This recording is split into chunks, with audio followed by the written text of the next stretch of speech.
బాబు గారు. Good morning బాబు గారు. రండి రండి. చూసారా, మీ అమ్మాయి ఫోటో పడిందండి. చాలా స్మార్ట్ గా ఉంది, చూడండి. గొప్పింటి పిల్ల కదా, ఎక్కడో చోట ఫోటోలు పడుతూనే ఉంటాయి. ఫోటోలో మీ అమ్మాయి పక్కన ఉన్న అబ్బాయి ఎవరండి? ఎవరో కాలేజ్ మీట్ అయి ఉంటాడు. అయ్యుండొచ్చు. మర్చిపోయాను బావగారు, మా అబ్బాయి నిన్ననే యునైటెడ్ స్టేట్స్ ఆఫ్ అమెరికా నుంచి నాకు లెటర్ రాశాడు. Very good. ఎప్పుడు వస్తున్నాడు? అన్నట్టు ఆ ప్రాజెక్ట్ సంగతి ఏమైంది? నా తరఫు నుంచి ఎప్పుడైనా సరే 50 లక్షలు ఇన్వెస్ట్ చేయడానికి నేను రెడీ. బిజినెస్ గురించి కాదు బావగారు, మా వాడి పెళ్లి విషయంలో మీ అభిప్రాయం కనుక్కోమని రాశాడు. దానికేముంది, ఎప్పుడూ చెప్పాను కదా, అతను ఎప్పుడు వస్తే అప్పుడు రేఖతో పెళ్లి ఖాయం. ఇప్పుడు అర్థమైందా మీ అమ్మాయికి ఇచ్చిన స్వాతంత్ర్యానికి ఫలితం?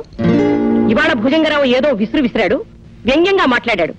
ఇంకా ఎంతమంది ఆ ఫోటో చూసి ఎన్ని రకాలుగా అనుకుంటున్నారు? ఏమిటి మమ్మీ ఇది? గోరంతలు కొండంతలు చేసి పత్రికలు ఏదో రాస్తే దాని ఇంత సీరియస్ గా తీసుకుంటావు ఎందుకు? కాలేజీలో అమ్మాయిలంతా కలిసి పిక్నిక్ వెళ్ళాం. అందులో ఒక అమ్మాయికి చిన్న యాక్సిడెంట్ జరిగింది. దారిలో వెళ్ళి అబ్బాయి హెల్ప్ చేశాడు. ఇందులో సడన్ గా ఒక స్టిల్ ఫోటోగ్రాఫర్ వచ్చి ఫోటో తీసేశాడు. దీనికి ఎందుకు ఇంత discussion? Don't be silly baby. నువ్వు చెప్పేదంతా మేము నమ్ముతాం అనుకున్నావా? ఆ ఫోటోలో మీరిద్దరే కనిపిస్తుంటే నువ్వేదో ఫ్రెండ్స్ పిక్నిక్ యాక్సిడెంట్ అని కాక్ అండ్ బుల్ స్టోరీస్ చెప్తావు ఎందుకు? ఏమండి, నాకు అవతల ఫ్లవర్ షో ఓపెనింగ్ ఉంది, నేను వెళ్ళాలి. అమ్మాయిని కాస్త గట్టిగా అడగండి. ఆ కుర్రవాడెవరో, అతనితో దానికి ఉన్న రిలేషన్షిప్ ఏమిటో తెలుసుకోండి. నేను వస్తాను. Excuse me daddy. Wait baby. చూడమ్మా, నేను నీ మంచి చెడ్డలు చూడవలసిన డాడీని.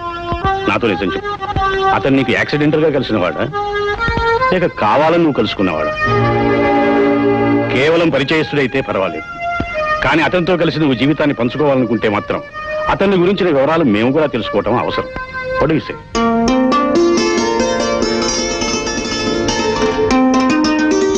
అర్థమైంది. అయితే రేపు నీ పుట్టినరోజు ఫంక్షన్ కి అతన్ని కూడా పిలువు. అతనితో మాట్లాడాక నీ పెళ్లి విషయంలో ఒక నిర్ణయం తీసుకుంటాను. పెళ్లి విషయంలో ఇప్పట్లో తొందరపడకూడదని నా ఉద్దేశం. ఆలస్యం చేయకూడదని, ఆ పెళ్లి తొందరగా చేసుకోవాలని నా నిర్ణయం. అంత తొందరగా పెళ్లి చేసుకుని ఏం చేస్తావు? ప్రతి పెళ్ళం ఏం చేస్తుందో అదే చేస్తాను. ఇంటి పని, వంట పని, నీ మంచి చెడు చూస్తాను. మంచి ఏమిటి, చెడు ఏమిటి? మంచి నీ బట్టలు చూతాను, నీ పక్క సర్దుతాను, నీ పక్కని కబుర్లు చెప్తాను. మరి చెడు? చెడు నీ మీద అలుగుతాను, అల్లరి పెడతాను. అల్లరా అంటే? అది మన పెళ్ళైన తర్వాత అర్థమవుతుంది. ముందు నువ్వు మా డాడీని కలు. రేపు నా పుట్టినరోజు. మా డాడీ నేను ప్రత్యేకంగా ఇన్వైట్ చేశారు. ఆయన ప్రత్యేకంగా ఇన్వైట్ చేస్తారు సరే, మరి నువ్వు? నిన్ను ప్రేమగా ఇన్వైట్ చేస్తున్నాను.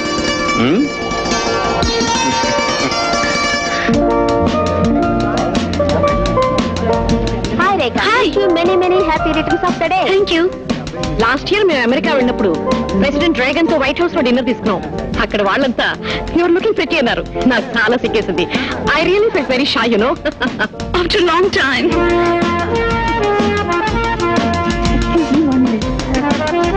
Hello Rekha, wish you happy birthday. Thank you. ఇంత లేట్ గా రావటం? కాబోయే మామగారిని కలుసుకోబోతున్నాను కదా, కొంచెం భయం అనిపించి కాస్త ఆలస్యంగా రావాల్సి వచ్చింది. నయం, మొత్తానికి వచ్చావు. భయంతో దేశాన్ని వదిలిపెట్టి పారిపోకుండా రా. మమ్మీ డాడీని పరిచయం చేస్తాను. మమ్మీ, నేను చెప్పానుగా, ఈయన mister Gopi. Hello young man, how are you? Fine. Gopi, ఈయన మా డాడీ. నమస్కారం అండి. నమస్తే. So you are mister Gopinath. మా బేబీ నీ గురించి చాలా చెప్పింది. Very good. మనం పైకి వెళ్ళి మాట్లాడుతున్నాం. కమా. మిస్టర్ గోపి, నువ్వు మా అమ్మాయిని పెళ్లి చేసుకోవాలనుకుంటున్నావా? అవును. మీ అనుమతి తీసుకుని. ఏం ఉద్యోగం చేస్తున్నావు? మెకానికల్ ఇంజనీర్ గా ఓ గ్యారేజ్ లో పనిచేస్తున్నాను. I see. జీతం ఎంత? 800. వేరే ఆస్తిపస్తులు ఏమైనా ఉన్నాయా? ఏమీ లేవు. మిస్టర్ గోపి, నా కూతురు రోజుకు ఒక చీర కడుతుంది. దాని ఖరీదంతో తెలుసా? 2000 రూపాయలకి తక్కువ ఉండదు. భోజనం దగ్గర తను తినగా మిగిలింది ఒక కుటుంబానికి వారం రోజుల వరకు సరిపోతుంది. కార్పెట్ల మీద, కారుల్లోనూ తప్ప నేల మీద నడిచే అలవాటు లేదు నా కూతురికి. అవన్నీ ఎందుకు చెప్తున్నారో తెలుసుకోవచ్చా? ఆ మాత్రం తెలియదు. పోనీ మార్కెట్లో ఉప్పు, పప్పు, బియ్యం ఏ ధరకు అమ్ముతున్నాయో తెలుసా? తెలియదని నీ ముఖమే చెప్తుంది. వెళ్ళి వాటి రేట్లు కనుక్కుని బడ్జెట్ వేసుకుని మహారాణిలా పెరిగిన నా కూతురికి నీ నెల జీతంతో ఎన్ని పూట్ల తిండి పెట్టగలవో తేల్చుకుని అప్పుడు నా దగ్గరికి రా. వెళ్ళు.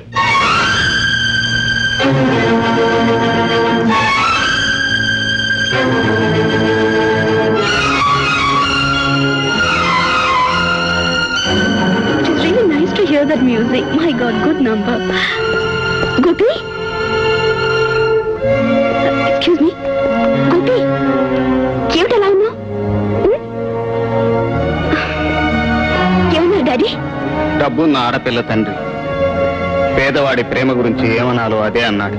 Come on, Gopi. Parkit, come. రేఖ, జీవితం ఒక ప్రవాహం లాంటిది. దానికి ఎదురెదటం అంత సులభం కాదు.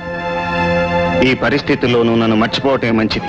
గోపి, ఏవి నువ్వు అనేది? మా డాడీ ఏదో అంటే నేను నిన్ను మర్చిపోవాలా?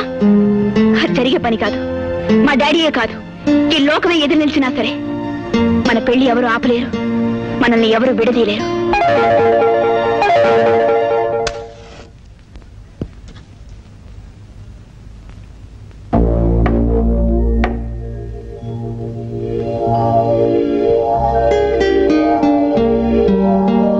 దయచేయండి లక్ష్మీ వరప్రసాదరావు గారు, దయచేయండి. పాపం, ఇలాంటి చీకటి ఇంట్లోకి అడుగు పెట్టడం మీకు ఇబ్బందిగానే ఉంటుంది, కానీ మాకు ఇది అలవాటైపోయింది. మాలాంటి మధ్యతరగతి జీవితాల్లో కష్ట సుఖాల్లాగే కరెంటు కూడా ఆటలాడుతోంది. కరెక్ట్. నీ తాహతగా కొవ్వొత్తేసా, నువ్వు దాంతో సరిపెట్టుకోవాలే తప్ప పెద్ద ఇంటి దీపాన్ని నీ ఇంటి దీపం చేసుకోవాలి అనుకోవడం దురాశ అవుతుంది. ఓ అలాగా? అవును. నేల మీద బతికే నీలాంటి మనిషి ఆకాశంలో ఉండే ఇంద్రధనస్సు లాంటి నా కుతుచి అందుకోవాలనుకోవడం చాలా పొరపాటు. నా కోసం, నా ప్రేమ కోసం ఆకాశం నుంచి, అంతస్తు నుంచి తనాలుగా దిగిరావటానికి సిద్ధపడ్డ ఆడపిల్లను అందుకోవటం పొరపాటు అనుకోవటం మీ అవివేకం. రేఖ తీసుకున్న నిర్ణయం దాని అమాయకత్వానికి నిదర్శనం. ఈడొచ్చిన ప్రతి ఆడపిల్ల అందమైన కళలు కనొచ్చు, ఆ కళలే నిజాలనుకోవచ్చు.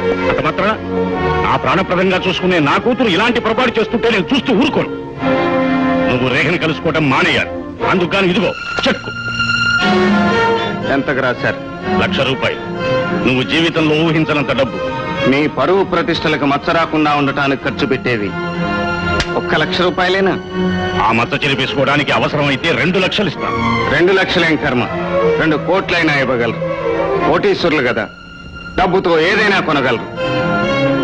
కానీ ప్రేమ అనేది బజార్లో కొనే వస్తువు కాదు, డబ్బుతో చేసే వ్యాపారం కాదు. ప్రేమను డబ్బుతో కొనలేరు, దౌర్జన్యంతో లొంగదీయలేరు.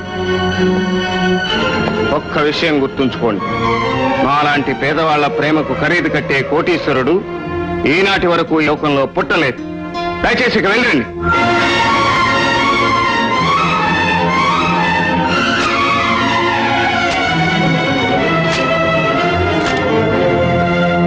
అవును రేఖ, మీ డాడీ డబ్బుతో నన్ను కొనాలనుకున్నారు, కానీ నేను లొంగలేదు. కనుక ఇక పెద్దరికంతోనూ అధికారంతోనూ నిన్ను కట్టేయాలనుకోవచ్చు.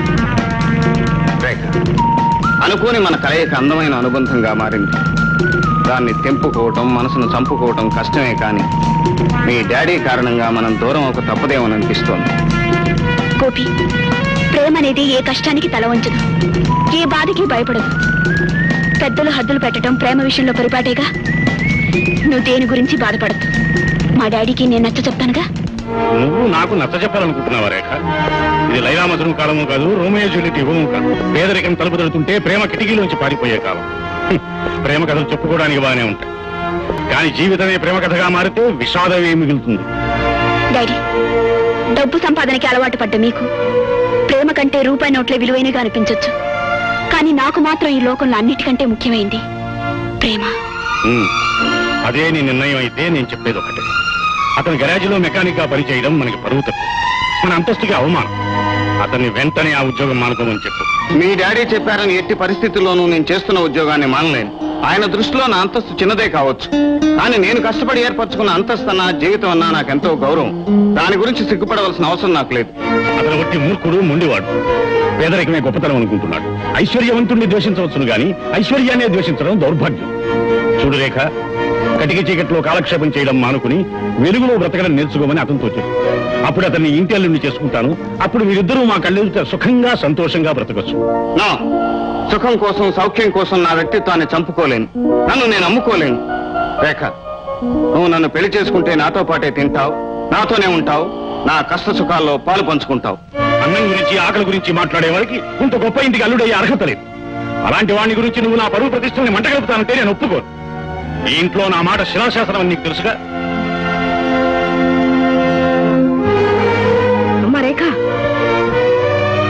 ఎక్కడికి కొడుతున్నావమ్మా? నాన్నగారి మాట శిలాశాసనం, అందుకే ఆయన ఎదిరించడం ఎందుకని వెళ్ళిపోతున్నాను. ఏమిటా మతిలేని వాగుడు? ఎక్కడికి కొడతావు? ఎక్కడికి వెళ్ళినా 2 రోజుల్లో తిరిగి వస్తుంది రే. వయసులో ఉన్న పిల్లకి ఆవేశం సహజం. ఇల్లు వదిలి వెళ్ళిన తర్వాత ఆవేశం తగ్గి ఆలోచన వస్తుంది. అప్పుడు ఎలాగో మన దగ్గరికి రాక తప్పదు. మీ కూతురు గురించి మీరు చాలా తక్కువగా అంచనా వేశారు డాడీ. నేను మాత్రం నా స్నేహితుడు భుజంగరావు నాకు బాగా కావలసిన వాడు. అతని ఎంతో పేరు ప్రతిష్టలున్న వంశం. వాళ్ళ అబ్బాయి అనేక దేశాల్లో పెద్ద పెద్ద వ్యాపారాలు చేస్తున్న బిజినెస్ మ్యాగ్నెట్. అతను వచ్చే వారం ఇండియాకి తిరిగి వస్తున్నాడు. Hi daddy. ఏమి డాడీ చేతులు ఊపుకుంటూ వచ్చావా? దండలు ఎక్కడా, జనం ఎక్కడా, మంగళహారతులు ఎక్కడ? అడ్డగాడిదా చీటింగ్ కేసులో జైలుకి వెళ్తూ పెద్ద స్వాతంత్ర రోజుల్లో పేల్తావెందుకు? చెప్పేది వినా. కోటీశ్వరుడి వరప్రసాదరావు గారి అమ్మాయితో నీ పెళ్లి ఖాయం చేశాను. అలాగా? Thank you daddy, thank you very much. వదిలో. నువ్వు అమెరికా, రష్యా, జర్మనీ దేశాల్లో రకరకాల వ్యాపారాలు చేస్తున్నావని చెప్పిన అబద్ధం చెప్పకుండా చెప్పలేక వస్తున్నాను. కాబట్టి నువ్వు రాజమండ్రి సెంట్రల్ జైల్లో రాళ్లు కొట్టిన సంగతి, విశాఖపట్నం జైల్లో విస్తరాకులు కొట్టిన సంగతి తెలియకుండా మేనేజ్ చేయాలి. ఎవరికన్నా తెలిసిందో నువ్వు పెద్ద తిరుపతిలోనూ నేను చిన్న తిరుపతిలోనూ అడుక్కు తినాలి. డోంట్ వరీ డాడీ, అవి నేనేం చూసుకుంటాను కదా. పదా బాగా ఎక్కువ. బాబు గారు నమస్కారం. నమస్కారం. నమస్కారం. కూర్చోండమ్మా. బావగారు, మా వాడు నిన్ననే బయటకు వచ్చాడు. అదే ఫ్లైట్ లోంచి అడుగు బయట పెట్టాడు. తక్షణం తీసుకొచ్చాను. ఈ ఆలస్యానికి కారణం మీరు, మీ అబ్బాయిగా. మీ కుటుంబంతో వియ్యమందాలని మేము ఎప్పటి నుంచో అనుకుంటున్నాం. అంకుల్, ఇంతకాలం బిజినెస్ వ్యవహారాల్లో పడి విదేశాల్లో ఉండటం వల్ల మిమ్మల్ని రేఖని కలుసుకోలేకపోయినా. అది నా bad luck. It's all right. ఇప్పుడు కలుసుకుంటావు కదా. బావగారు, ఆలస్యం ఎందుకు, అమ్మాయిని పిలిపించేయండి. మళ్ళీ వీళ్ళ అమ్మాయిని. అలాగే.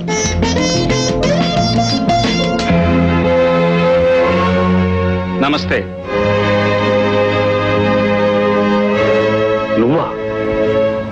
నువ్వెందుకు వచ్చావు ఇక్కడికి? నాకు కావలసిన మనిషి కోసం రావాల్సి వచ్చింది. అసలు ఈ ఇంట్లో అడుగు పెట్టడానికి నీకు అనుమతి ఎవరిచ్చారు? అనుమతి కోసం ఆలస్యం చేసి రేఖను నాకు దూరం చేసుకోలేను. Shut up and get out. వెళ్తాను. రేఖను తీసుకుని మరీ వెళ్తాను. రేఖను తీసుకెళ్ళడానికి నువ్వెవరు? అది నా కూతురు. ఒకరి కూతురైన ప్రతి ఆడది ఏదో ఒక రోజున మరొకరు ఇల్లాలవుతుంది వరప్రసాదరావు గారు. నాకు కాబోయే ఇల్లాలను నేను తీసుకుని వెళ్తాను. రేఖ నిన్ను పెళ్లి చేసుకుంటుందని నాకు ధీమాగా ఎలా చెప్తున్నావు? మేమిద్దరం ప్రేమించుకున్నాం గనక. ప్రేమ, లవ్, రొమాన్స్ ఇవన్నీ పుస్తకాలు తప్ప జీవితంలో ఉండవు. అది తెలుసుకో. జీవితంలో డబ్బు తప్ప ఇంకేం లేకపోవచ్చు డాడీ, కానీ మా జీవితంలో అవన్నీ ఉన్నాయి.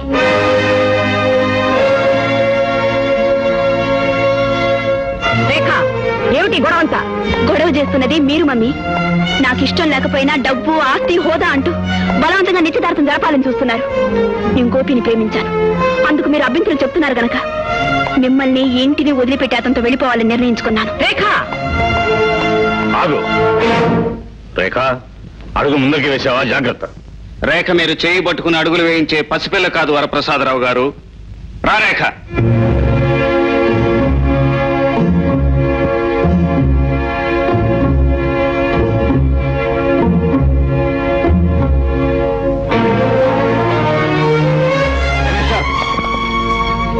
నాకు కాబోయే భార్యను నా కళ్ళ ముందే తీసుకెళ్లిపోవాలని చూస్తున్నావా? ఆడదాని మనసును ఐశ్వర్యంతో లొంగ తీసుకోగలనని నేను చూస్తే జాలేస్తుంది మిస్టర్. నోరు తెరిచి నువ్వంటే ఇష్టం లేదని చెప్పినా ఆమెనే పెళ్లి చేయాలని తాపత్రయపడటం చాలా పొరపాటు. రే రాముడు, రండు, మూర్ఖ, రండిరా, అతను పట్టుకోండిరా. ఆగండి.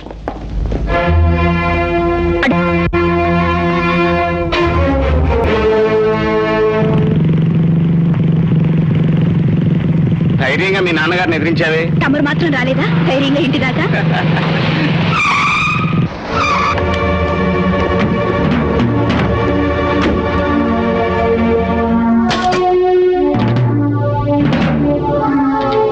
ఒరే గోపి, నేను కోరుకున్న పిల్లను నువ్వు డేగలాగా తన్నుకుపోయి పెళ్లి చేసుకుందామని చూస్తున్నావా? అది జరిగే పని కాదు.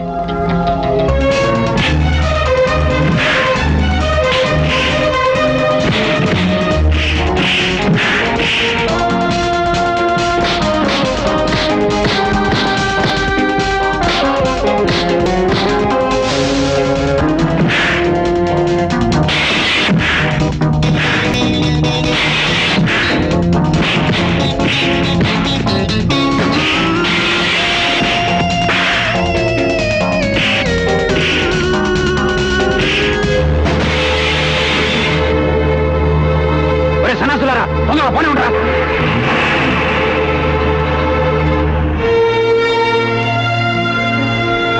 Gopi, all right.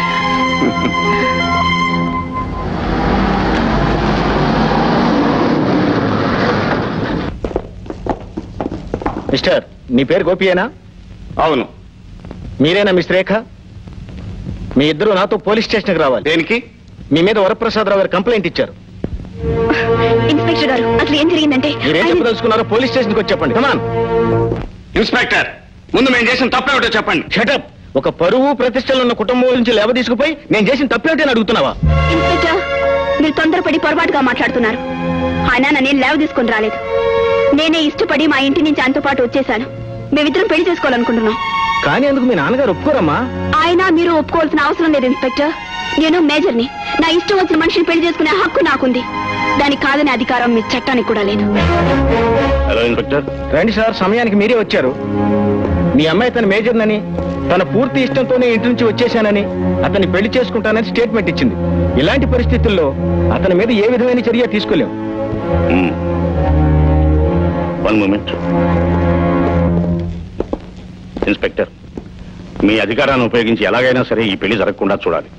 ఎంత డబ్బు కావాల్సిన ఇస్తాం. డబ్బుతో ఇలా అధికారులు కొనాలనుకోవటం నేరం. చూడండి, ఇప్పుడు ఇలా లంచం ఇవ్వాలనుకునే బదులు ముందు నుంచి మీ బిడ్డలు అదుపులో పెట్టుకుని ఉండాల్సిందండి. ఇలాంటి కేసులు మాకెన్నో వస్తాయి. వాటికి ముగింపు ఏ గుళ్ళోనో పెళ్లి జరగటమే. నువ్వు కూడా నేను కన్న కలే కన్నావా? రేఖ, మన ఇద్దరం కలిసి కన్న ఆ అందమైన కలని ఈ క్షణం నుంచి నిజం చేసుకునే ప్రయత్నం చేద్దాం.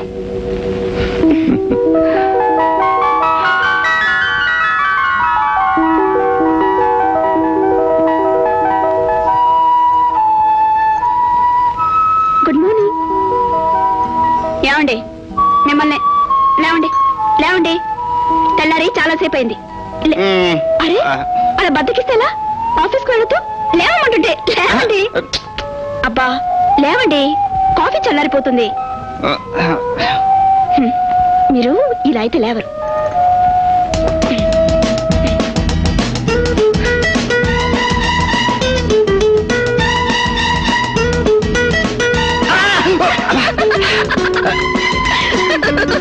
ఏమిటిది ఇలా ఒక్కొక్కరికి నిద్ర లేకపోతే అసలు? అది ముద్దు నిద్రపోయే వాళ్ళని ముద్దుగా లేపే పద్ధతి. సర్లే. అరే, ఏమిటిది నీ బొగ్గు మీద ఎర్రగా ఉంది? ఎర్రగానా? ఎక్కడ? ఇలా రా చెప్తాను. నేను ముద్దు నిద్రపోలేను. ముద్దుగా బుక్కకొని లేపడానికి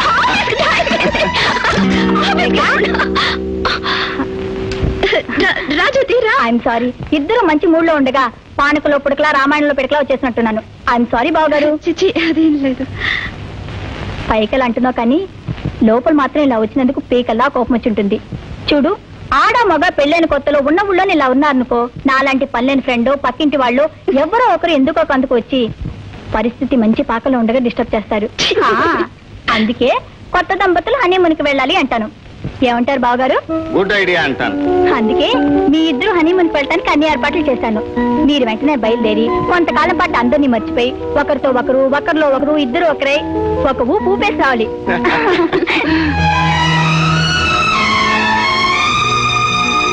ఏమండి, మా మార్తి కార్ రెడీ అయిందా? ఎప్పుడు సార్? అయిపోతుంది సార్, 2-3 రోజులు ఇచ్చేస్తాను. Just minute. Hello Gopi, welcome to Ooty. నమస్కారం అండి. నీ లెటర్ చూసిన దగ్గర నుంచి నీ రా కోసం 1000 కళ్ళతో ఎదురు చూస్తున్నాను. ఏమమ్మా కులాసా? నీ పరామర్శలు సరే గాని మాకు ఉండటానికి ఏమైనా ఏర్పాటు చేసావా లేదా? ఓ, అన్ని ఏర్పాట్లు చేశాను. పదండి.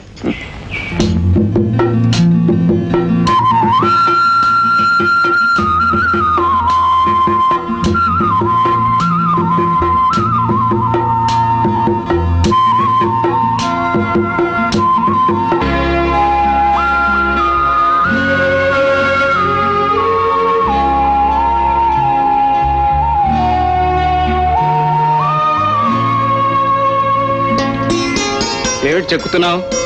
నా హృదయాన్ని. అలా చాకుతో చెక్కుతుంటే నాకు బాధగా ఉంది. నీకెందుకు బాధ? ఎందుకేమిటి? నా హృదయం ఉన్నది నీ గుండెలోనేగా. కలిసిన మన 2 హృదయాలకు ఇది గుర్తుగా ఉండాలని నా కోరిక. ఇక్కడ మనం గడిపిన మధురమైన క్షణాలకు మరపురాని గుర్తుగా ఇది ఉండిపోతుంది. మనకు పుట్టబోయే బాబుని ఇక్కడికి తీసుకొచ్చి ఈ గుర్తు చూపెట్టి చెబుతాను. ఏమని? ఇక్కడి లోయలంత లోతుగాను, ఆ కనిపించే కొండలంత ఎత్తుగాను, ఇక్కడ వాతావరణం అంత చల్లగాను ఉండే మీ అమ్మ మనసు ఇదిరా బాబు అని. అబ్బా, నా మనసు గురించి బాగా తెలుసుకున్నారే.